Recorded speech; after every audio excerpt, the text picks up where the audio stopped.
time got extended. My 15 months away ended up becoming 17 months away.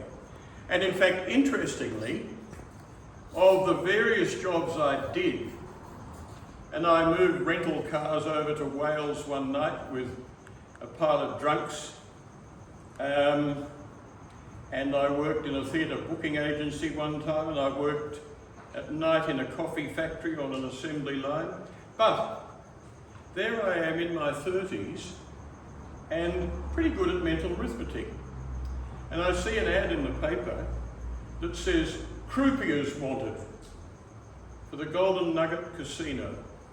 Max age, I don't know, 35, 36, whatever. And I thought, well, I only just get into that. So I applied to be a croupier. 6 weeks serious training. Learn your 5, 8, 11, 17 and 35 times table up to 20. Know them backwards. And the credo around the business was, they won't deal fast enough in the first 3 months to make money for the house. No lights, no clocks, everything. You're on 2 shifts. You started at 9 p.m. on whatever, they were 7 days a week. And I'd got the weekend off, Saturday, Sunday, so I could do my motorsport stuff. So I started Monday night, 9 p.m. You went until 4 a.m. when they said the last 3 spins. And then everybody called out, last 3 spins, last 2 spins, and all the lunatics in the joint were throwing money at you, trying to, win their fare home. And on this one particular night, I saw somebody loading up number 35. Now, when you spun, the ball had to go around at least 3 times, and ideally at least 5 times. And if there were a lot of punters on the thing, you spun the wheel fairly fast and gave them time to put all their bets on and so on. But you never looked at the wheel until you heard the ball drop. You looked at the layout to see what everybody put down and what they were doing. Then you looked and you called out the number and the colour. But on this occasion, with 35 loaded up, I had a bit of a glance, and I could see 35 and the ball heading for each other. And I paid out 1,200 odd quid to this punter. At a later time, they expected you to do a spin a minute. Place your bets, please. Spin, drop, call, pay, clear the thing, pay out, go again. Spin a minute. And it kept you going. I mean, it was a wonderful bloody job, because the minute you walked away from the table, your mind went blank. You don't keep your mind on your job like we do with our jobs, thinking of what's next, tomorrow or anything else. You just go away and you read a book and you have a coffee or a sandwich or whatever it is. Anyway, I mean, it was fascinating to watch. All sorts of lunatics and things. But there was one guy there with his mother. We called him Crybaby. And his mother had a walking stick wound in bandages and things, and she was older than he. But Crybaby used to always bet on, it was either odds or evens, I forget now. Evens. Why do you always spin evens, he'd say. Well, I'd say, if you reckon I always spin evens, put your bloody money on evens. But anyway, this was the really interesting thing. On this, normally, there were 3 tables there, and 1 inspector there. And if you had a payout of more than 50 quid, there were only 2 ways you could get the inspector's attention. Or you couldn't call out anything, you couldn't discuss odds with anybody. All you could do is say, clear where they were putting a bet or whatever, or place your bets. But there was no conversation at all. And anyway, I'm on this table with Crybaby, and as I say, normally an inspector looking after 6 tables. But when Crybaby was on, he had about 25,000 quid of what the company thought was their money. So they were dead keen to get it back and have people spin like blazers and try and beat this joker. So I've got Crybaby on the table, and there's other people around. And you don't know what's going on, except that, oh, they've left, somebody's left. Oh, there's only Crybaby there. And there's one inspector. There was me, there was Crybaby, there was the wheel, and there was the inspector. Spin, drop, pay, lose, boom, go again. I was probably doing up to 3 spins a minute. I'd no sooner get the chips ready for the payout, and I'd just look at the inspector and he'd nod, pass it across. And at the end of it, and this was 6 months after number 35, my payout on 35.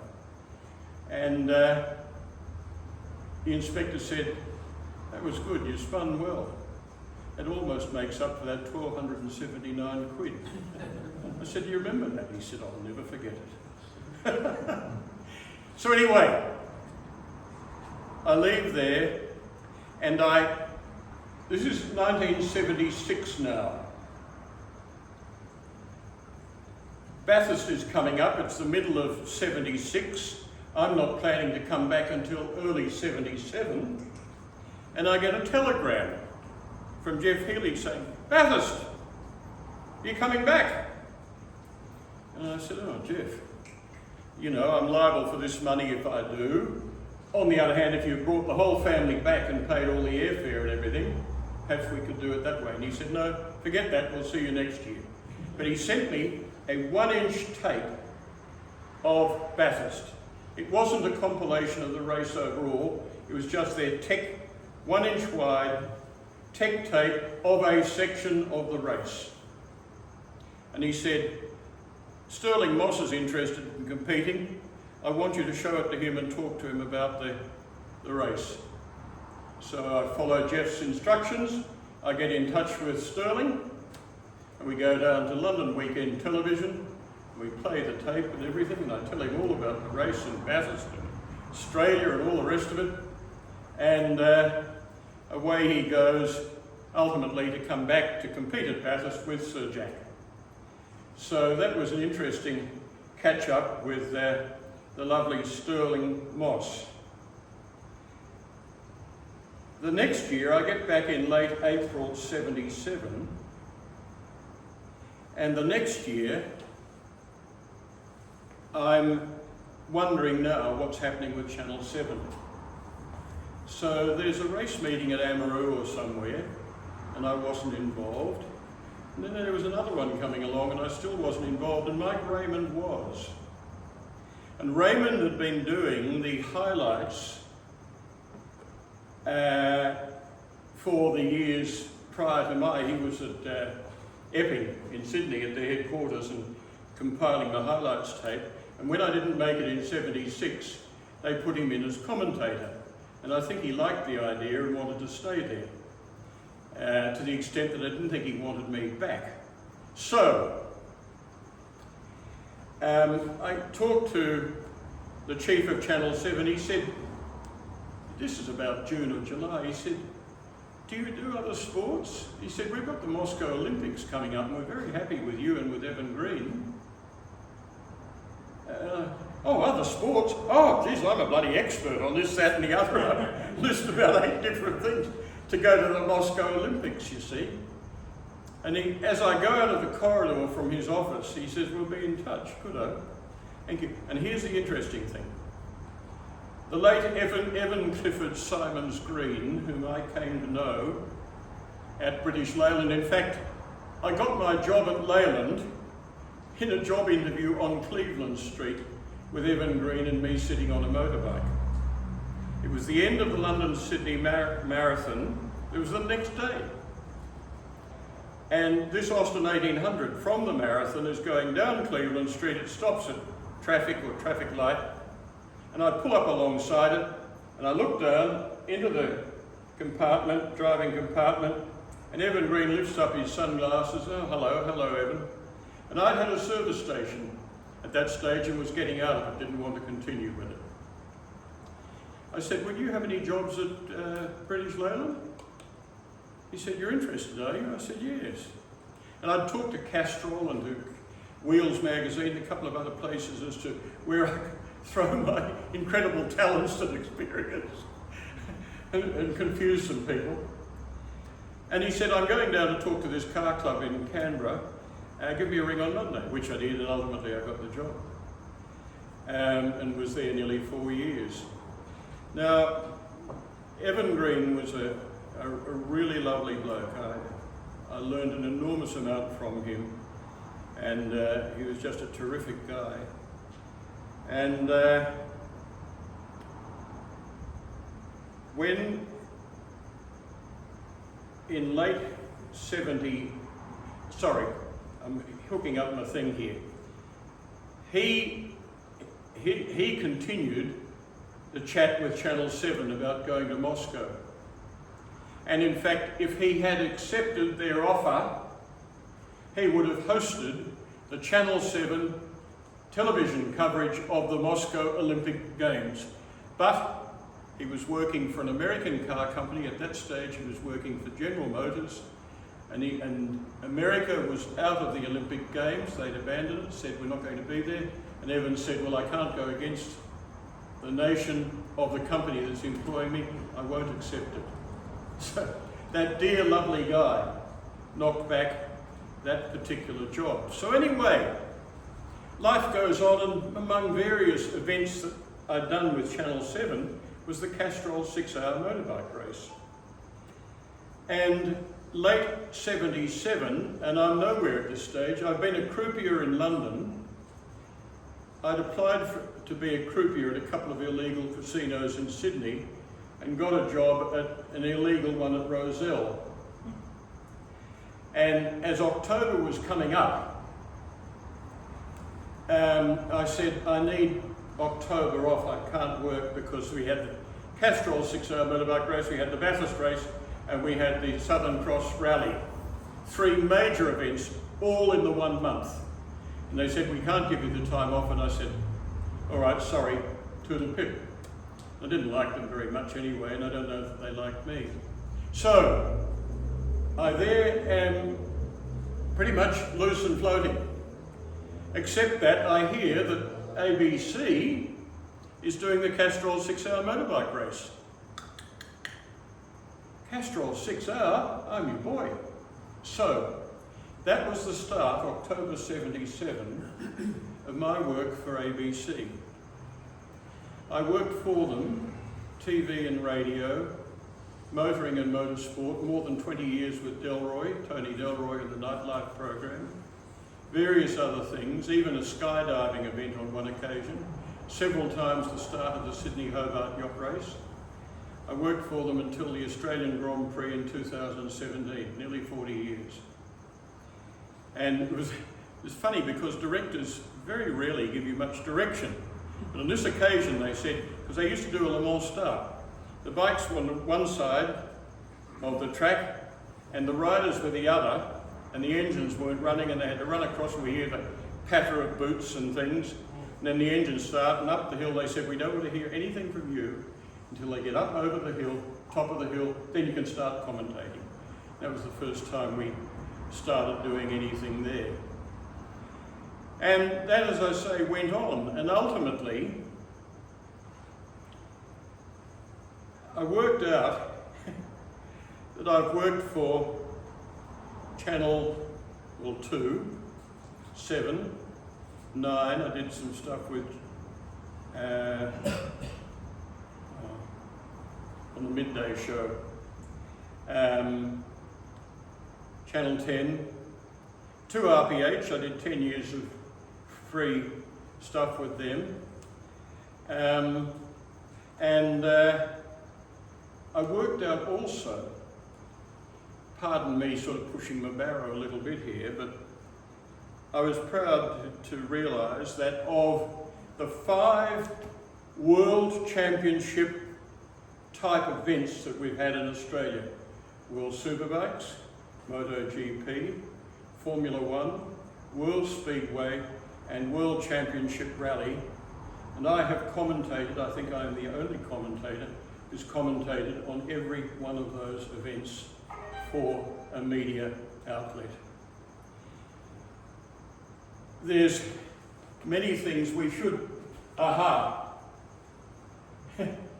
in the middle, we'll start going through some of these pictures. Sorry, poor Peter's gone so much bloody trouble here. At some stage, somebody came up with the bright idea, hey, why don't we pair some of these lunatic journos and motorsport people with a famous rider, and we'll supply 250cc stock standard Kawasaki road bikes and they'll share. So they shared us in a way that we were, you know, as different as possible. I'm a fair lump of a guy. I'm in white leathers borrowed from a guy from Bennett Honda, I rode a road test bike of theirs, which was a Honda CBX 1000, a 6-cylinder bike, and it had the number plate New South Wales 1. And the guy whose leathers I'm in there ended up with New South Wales 1. And beside me there is a lovely little guy called Ian Buster Saunders. Terrific guy, and we shared the bike, and I can remember coming round on the turn onto the main straight, and Kevin McGee was there, and Mel Campbell and various other people, some pretty hefty riders, or good riders. And I'm hunkered down on this machine thinking I'm going like blazes, coming round onto the straight, and riding around the outside of me, sitting bolt upright on his bike, almost lighting a cigarette, was Kevin McGee. So on this went. But let's have a look, please, Peter, and see what else we've got here.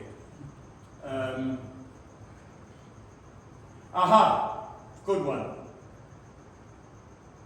Barry Sheen.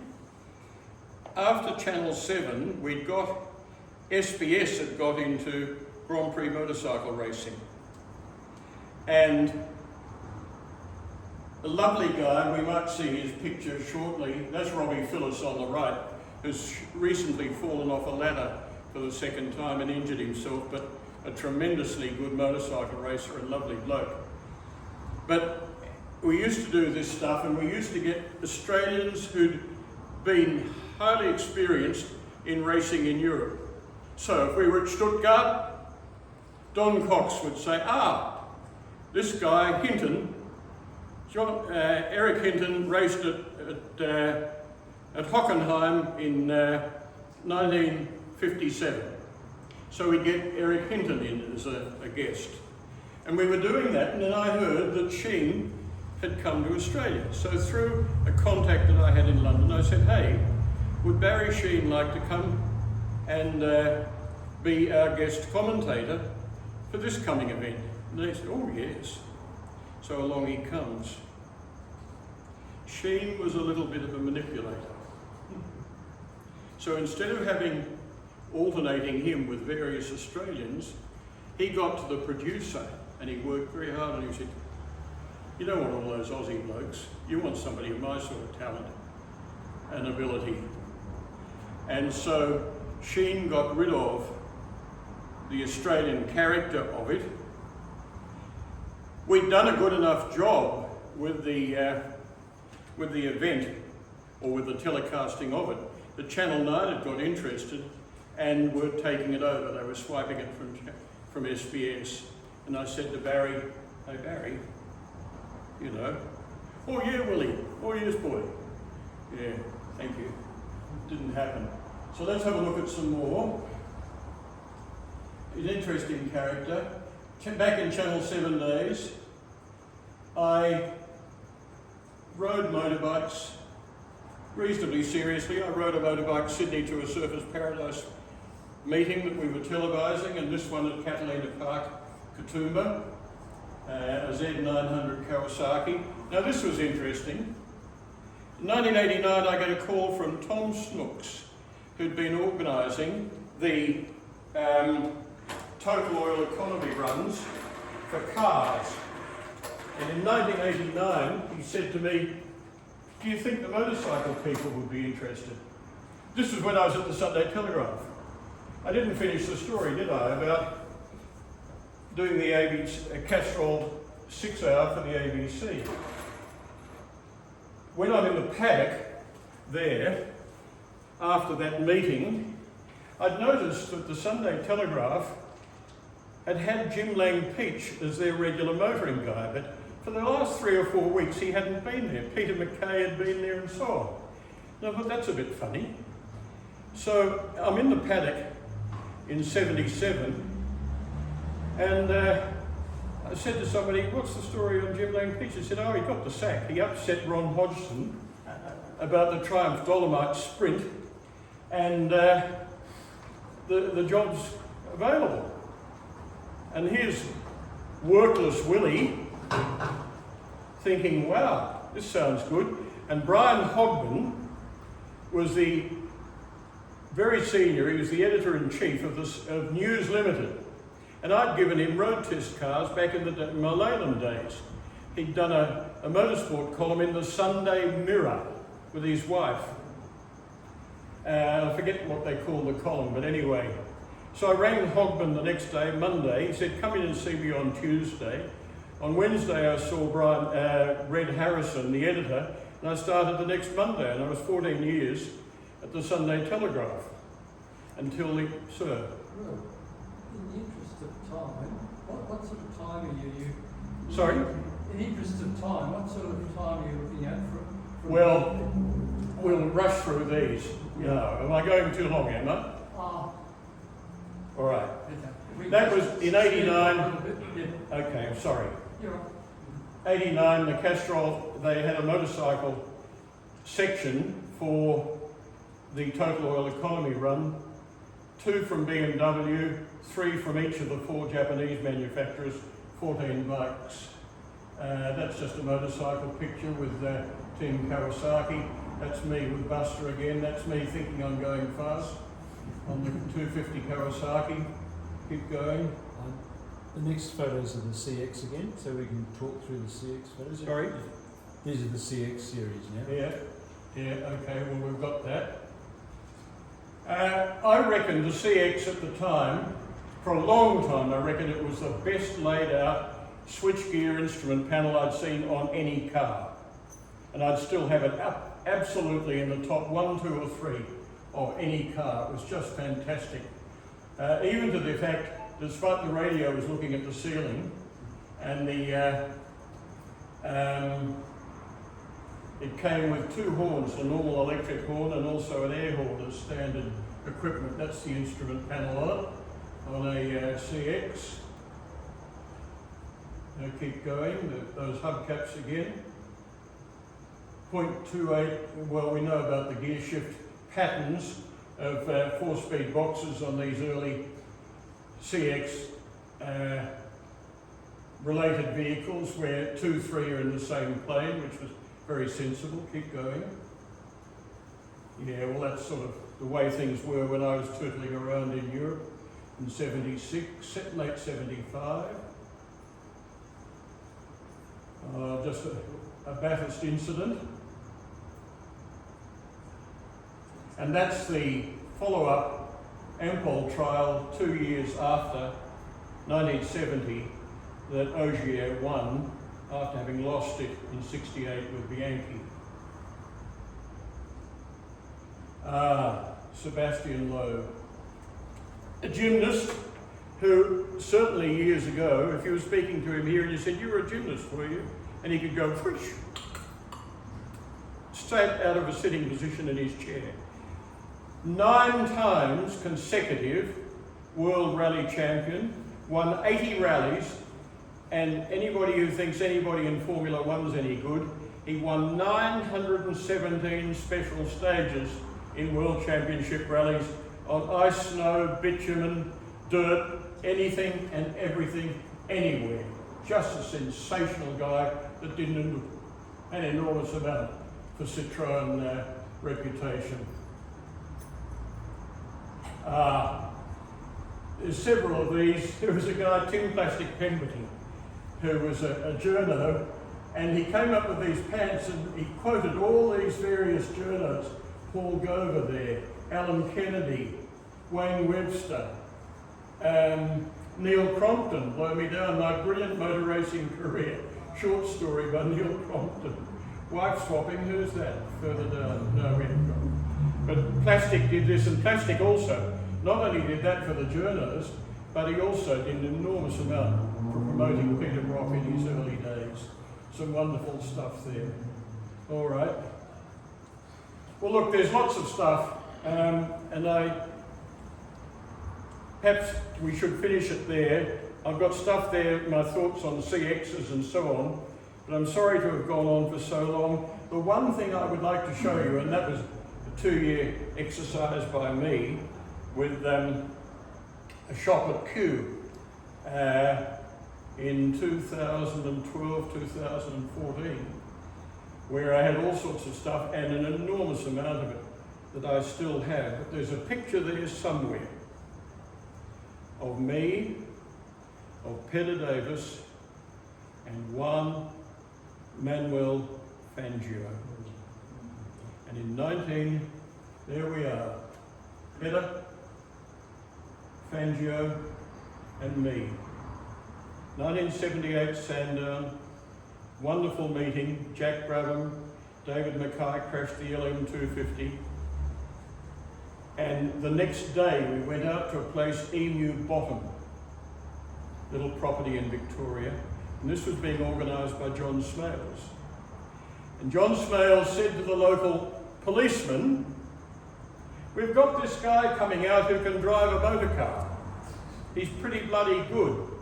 In fact, of course, people don't realise, nobody has ever, before or since, equalled the win-start ratio of one Manuel Fangio, 24 out of 51. Nobody's bettered that to this day.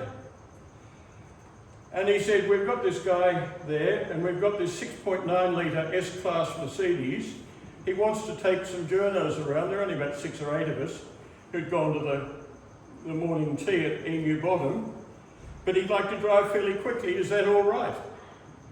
And the Walloper said, "As long as I get a ride." 240 kilometres an hour, passenger, front seat passenger, to one Manuel Fangio.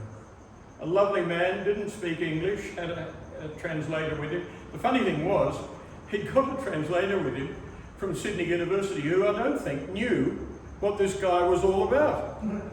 So he gets into the car behind Fangio, and away he goes. And Fangio held the bottom of the steering wheel here, like this, a thumb and 2 fingers, sort of at the bottom, not up the top, and jiggled it and things.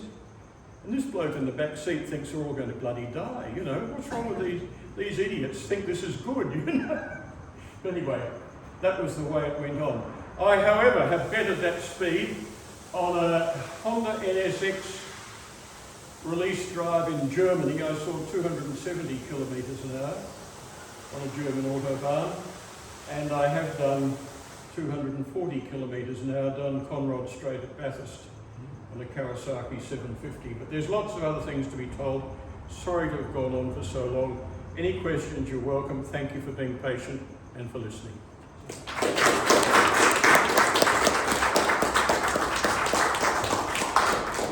I see 4 people have died.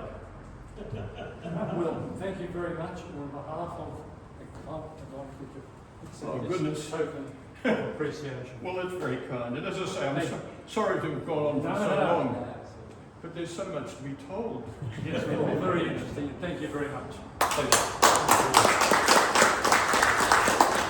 Thank you, Peter, who probably wondering why in the hell he went to so much bloody trouble for so many hours and have so little shown, but there we go. Thank you all. Thank you. Anybody with any questions? What's your favourite Citroen? The what? What's your favourite Citroen? Now good question. Peter will be able to find I mean, I'm in my Picasso and I love it. I really do. But my favourite car that I would pick from all the cars that I've driven and so on, you got it there? No? Which one? It is a Renault R5. Turbo. Now, we had a test day at Oran Park in one of those, and you should have seen the trim inside the bloody thing. Absolutely brilliant. Mid-engine, turbo, 1.4 litre, 160 horsepower, wheels, tires, brakes, everything, good size. That is, if I were able to pick a car that I would love above all cars, that's it. But I'm very happy with my Picasso, extremely happy with it. Thank you.